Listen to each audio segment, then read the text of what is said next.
Alléluia, alléluia, gloire à Jésus. Bonjour, chers frères et sœurs en Christ Jésus. Je veux partager avec vous une pensée à propos de l'arrogante profanation de Belchassar. Bien-aimé du Seigneur, le roi Belchassar a insulté l'Éternel, le Dieu vivant, le Seigneur des seigneurs, le Seigneur des cieux, le roi des rois, le Dieu vivant. En son temps, Nebuchadnezzar, roi de Babylone, a vaincu Israël et a enlevé les vases du temple de Jérusalem.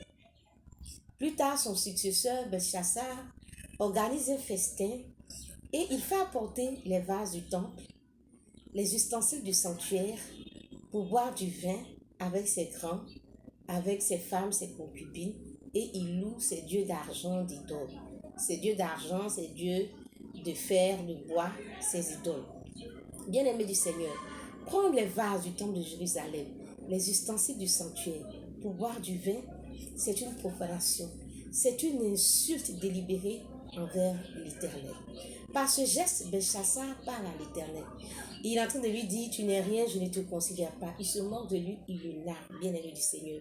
Il utilise les ustensiles qui sont destinés au culte de l'Éternel pour boire comme pour dire que c'est une chose qui est sans valeur, sans importance. Bien-aimé du Seigneur, il foule au pied tout ce qui rend honneur et gloire à l'Éternel. Louer ses idoles et profaner ses vases, c'est rappeler à l'Éternel et aux hommes la supériorité des dieux de Babylone sur l'Éternel. Bien-aimé du Seigneur, je veux dire à quelqu'un que Belchassar est tombé dans un piège. Le fait de s'en prendre à l'Éternel me donne de penser que, au plus profond de lui, Belchassar pense que vaincre le peuple de Dieu, c'est vaincre le Dieu de ce peuple. Vaincre le peuple de Dieu, c'est vaincre le Dieu de ce peuple. Et c'est logique. C'est logique parce que quand ces deux camps se confrontent, s'affrontent, ils s'affrontent chacun en revendiquant un Dieu. Quand bien aimé du Seigneur, ces deux camps s'affrontent, ils s'affrontent au nom et avec la force de chaque Dieu. Bien-aimé du Seigneur, c'est comme dans l'épisode de David contre Goliath. Lorsque David était confronté à Goliath, la Bible nous dit que Goliath maudissait au nom de ses dieux pendant que David attaquait au nom de l'Éternel. Et la victoire de David, c'était la victoire de l'Éternel. Et c'est logique. Bien-aimé du Seigneur, la Bible dit qu'on ne peut pas rentrer dans la maison d'un homme fort, piller la maison de cet homme fort, sans avoir auparavant lié cet homme fort. C'est quand tu as fini de lier cet homme fort que tu peux piller ses biens. Et dans ce cas, c'est Babylone qui a vaincu Israël. C'est Babylone qui a gagné la guerre. Donc, on peut dire de façon logique, et Belchassar peut penser de façon logique, que ce sont ces dieux de Babylone qui ont vaincu Israël et son Dieu. Mais bien aimé du Seigneur, ce que Belchassar ignore, c'est que l'Éternel Dieu n'est pas toujours dans cette logique. Nous devons comprendre que Israël avait péché contre Dieu. Israël a été battu. Israël a été vaincu parce qu'Israël a péché contre Dieu.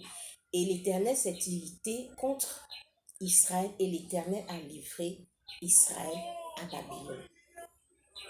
Bien-aimé du Seigneur, je peux dire que Babylone était dans une vraie et fausse victoire. Parce que Dieu n'a pas combattu Babylone, mais l'Éternel, le Dieu d'Israël, il est le Dieu d'Israël, mais il n'a pas combattu Israël. Il a combattu contre Israël avec Babylone. L'Éternel a suscité Babylone, il a utilisé Babylone comme un instrument de jugement pour châtier et pour donner une leçon à Israël. Babylone a été donc cet instrument terminé de Dieu. Je peux dire que Dieu a donné la victoire à Babylone. Dieu a soutenu Babylone. Dieu a combattu avec Babylone. Et Dieu a gagné la guerre pour Babylone contre Israël. Donc l'Éternel reste le gagnant, le vainqueur, le héros de cette bataille, mais contre Israël, contre son peuple, pour donner une punition à son peuple. Ce que Belchassar, lui, il ignore. Bien-aimé du Seigneur. Et dans ces circonstances, n'importe quel ennemi, même une mouche, allait vaincre Israël, comme le petit peuple d'Aï, au temps de Josué, a vaincu Israël. Bien-aimé du Seigneur, Belchassar ignore que la victoire appartient à l'Éternel et qu'il était dans une vraie fausse victoire. Une vraie victoire parce qu'effectivement, c'est la Babylone que Dieu a utilisée, c'est la main de Babylone qui a frappé, mais derrière cette main en vérité se trouve l'Éternel qui a donné cette victoire. Et Belshazzar ignorait ces choses-là et il était arrogant vis-à-vis de l'Éternel.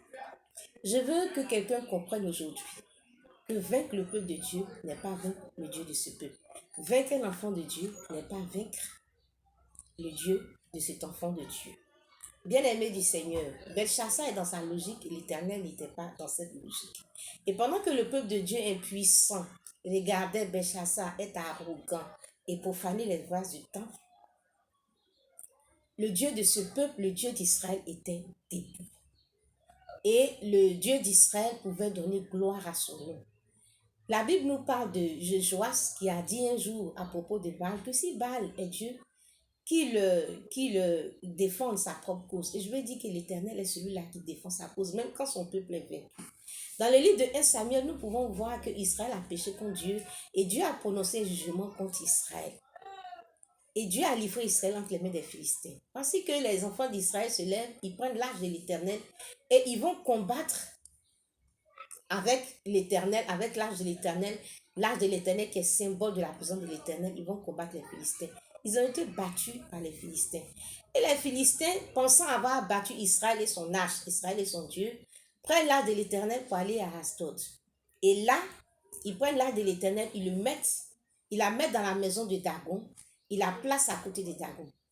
Bien-aimé du Seigneur, comme pour dire à Dagon que, bon, l'Éternel et toi, vous êtes au même niveau.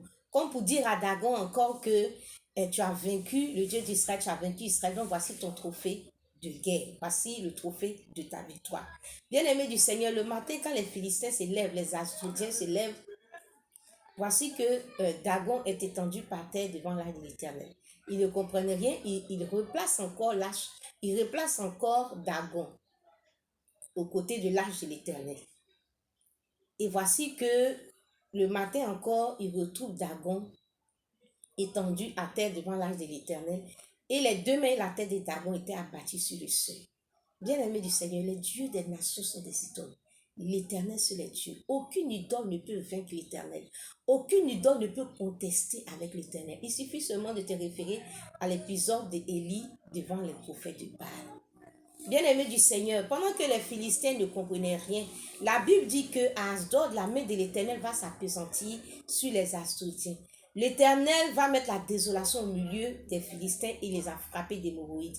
Ils ont commencé à chercher comment se débarrasser de l'arche. Et ils ont envoyé l'arche à Gath. Là encore, la main de l'Éternel a frappé. Il y a une grande consternation et les gens de la ville ont été frappés par une éruption d'hémorroïdes. Ils ont envoyé encore l'arche à Écron. Et là, les Écroniens ont commencé à crier, non, non, on ne veut pas de l'arche parce que l'arche est venue pour nous faire mourir. Il y a une terreur mortelle. Et la Bible dit que l'arche a frappé toute cette ville-là, de sorte que les gens mouraient, étaient frappés d'hémorroïdes aussi. Et les cris de la ville montaient jusqu'au ciel. Bien-aimés du Seigneur, je me dis, ils ne veulent plus de l'arche. Pourtant, c'était leur trophée. C'était le trophée de la victoire. Je veux dire à quelqu'un que l'Éternel seul se retrouve au milieu des Philistins. Le peuple de Dieu battu, l'Éternel donne gloire à son nom. Vaincre le peuple de Dieu n'est pas vaincre le Dieu de ce peuple. Le peuple de Dieu peut être battu à cause de son infidélité et Dieu peut lui tourner dos. Dieu peut même combattre le peuple de Dieu avec l'ennemi du peuple de Dieu et donner même la victoire à l'ennemi du peuple de Dieu. Mais jamais le Dieu de ce peuple ne sera vaincu parce qu'il reste toujours debout. Dieu seul au milieu des Philistins a donné gloire à son nom. Je vais dire à quelqu'un, pendant que Belshazzar était dans son orgie et qu'il profanait les vases du temple, ce roi a vu une extrémité de main qui écrivait sur la muraille du palais. Et là, il est troublé. Et il fait appel aux magiciens, aux devins, aux astrologues. Je vais dire, appeler les féticheurs, appeler les marabouts, appeler les mystiques. Il les appelle et ça ne donne rien. La Bible dit que tous les sages sont rentrés et ils n'ont pas pu lire et donner l'explication à cette écriture. Je veux dire à quelqu'un que Dieu est en train d'écrire pour ta vie. Il est en train d'écrire pour ta nation. Il est en train d'écrire pour ta famille. Aucun dévin, aucun sorcier, aucun secte mystique ne pourra décrypter cette écriture. Parce que cette écriture est écrite par une main. C'est cette main qui a frappé les Philistins. C'est cette main-là qui a écrit sur les tables de la loi. C'est cette main qui a écrit avec le doigt sur la terre pendant l'épisode de la femme adultère. C'est le doigt de Dieu. Et le roi Belshazzar est effrayé. Ah bon? Tu es effrayé. Toi qui es arrogant, toi qui insultes l'Éternel, toi qui méprises l'Éternel, tu es effrayé. Tu es effrayé. Ah bon? Toi aussi, tu peux avoir peur. Et tes grands aussi peuvent être consternés. Bien-aimé du Seigneur, sur le conseil de la reine, le roi Belshazzar fait appeler Daniel. Et Daniel donne l'explication à cette écriture. Il dit cette écriture veut dire compter, compter, peser et diviser. Et il dit à Belshazzar que Dieu a compté ton règne et il y a mis fin. Il y a mis fin. Je veux dire à quelqu'un, comme Belshazzar, Dieu compte tes jours, Dieu compte tes péchés, Dieu compte tes entreprises, Dieu compte tout ce qu'on peut compter dans ta vie. Et il y met fin. Il met pas, comme on le dit en Côte d'Ivoire ici, il a mis pas. Bien-aimé du Seigneur, peser. Dieu t'a pesé dans la balance et tu as été trouvé léger. Dieu te met dans la balance, toi, tes connaissances, toi, tes réseaux, toi, tes diplômes, toi, tout ce que tu as. Et tu es léger. Et comme on peut le dire, tu es fléqué, fléqué. Bien-aimé du Seigneur, Dieu a divisé ton royaume. Ton royaume sera divisé et donné aux Mèdes et aux Perses. Je veux dire à quelqu'un, Dieu partage tout ce que tu as. Bien-aimé, après avoir prononcé tel jugement, on devait voir le roi Belshazzar trembler, se repentir, s'humilier devant le Seigneur. Mais ce n'est pas ça. Hein. La Bible dit qu'aussitôt il a nommé Daniel à la 3e place du royaume, comme il avait promis. Belshazzar est dans sa logique. Il est arrogant. Il est incrédule, il est endurci. Et il veut se dire, il veut montrer aux gens que tout va bien, quoi. Qu'est-ce que le Dieu d'Israël peut bien lui faire? Mais la Bible dit que cette même nuit, Belshazzar, roi des Chaldéens, a été tué. Et Darius le Mède s'est emparé du royaume. Je veux dire à quelqu'un, la nuit est un temps. Dagon a eu sa nuit, Belshazzar a sa nuit. Alors que son souffle est dans la main de l'Éternel et que l'Écriture annonçait le jugement imminent, Belshazzar ne s'est pas repenti et il a été tué. Comme le riche est censé, cette nuit même ton âme te sera redemandée. Je veux dire à quelqu'un que l'officier sur la main duquel s'appuie le roi a été arrogant. Et il a dit que Dieu est trop petit, Dieu est trop impuissant pour accomplir ce que Élisa annonçait par rapport à la Samarie. Il a été arrogant et Dieu l'a frappé. Je veux dire à quelqu'un, on ne parle pas de Dieu comme ça. On ne parle pas à Dieu comme ça. Petit, tu es petit. Même si tu es l'officier sur la main duquel s'appuie le roi, tu es petit. Dieu n'est pas ton camarade. Dieu a frappé celui sur la main duquel le roi s'appuie. Et Dieu a frappé le roi lui-même. Il frappe tous ceux qui sont arrogants. Mais quand Dieu laisse les gens racontent n'importe quoi, les gens disent n'importe quoi, les gens font n'importe quoi à propos de Dieu. C'est par miséricorde et par compassion que souvent le Seigneur ne dit rien. Sinon, l'irrespect à l'égard de Dieu est quotidien. On insulte Dieu. On parle de Dieu comme si c'était n'importe qui, n'importe quoi. C'est par miséricorde et par compassion que Dieu ne dit rien. Sinon, Dieu, il peut défendre sa cause. Et je veux dire à quelqu'un, ne sois pas arrogant parce que quelque part, tu as vaincu un enfant de Dieu, tu as vaincu le peuple de Dieu. L'Éternel est invincible. Nul ne peut le combattre, nul ne peut le vaincre. Les idoles de ce monde ne peuvent pas vaincre l'Éternel. Quand le peuple de Dieu est vaincu, c'est parce que le peuple de Dieu a péché. Dieu le livre pour le punir. Sinon, personne ne peut vaincre l'Éternel, personne ne peut vaincre le peuple de Dieu.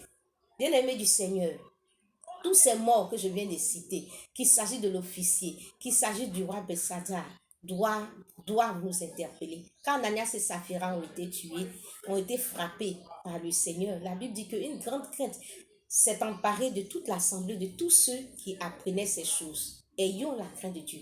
Quand Usa a été frappé, la Bible nous dit que David a eu peur de Dieu. Ayons la crainte de Dieu. Ne vous y trompez pas, on ne se moque pas de Dieu. Ce qu'un homme aura semé, il le moissonnera.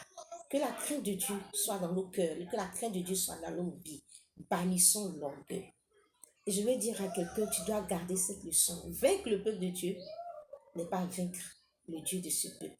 On peut vaincre le peuple de Dieu parce que le peuple de Dieu a été infidèle à Dieu. Mais jamais on ne peut vaincre le Dieu de ce peuple. À Jésus la gloire et l'honneur au nom puissant de Jésus. Amen.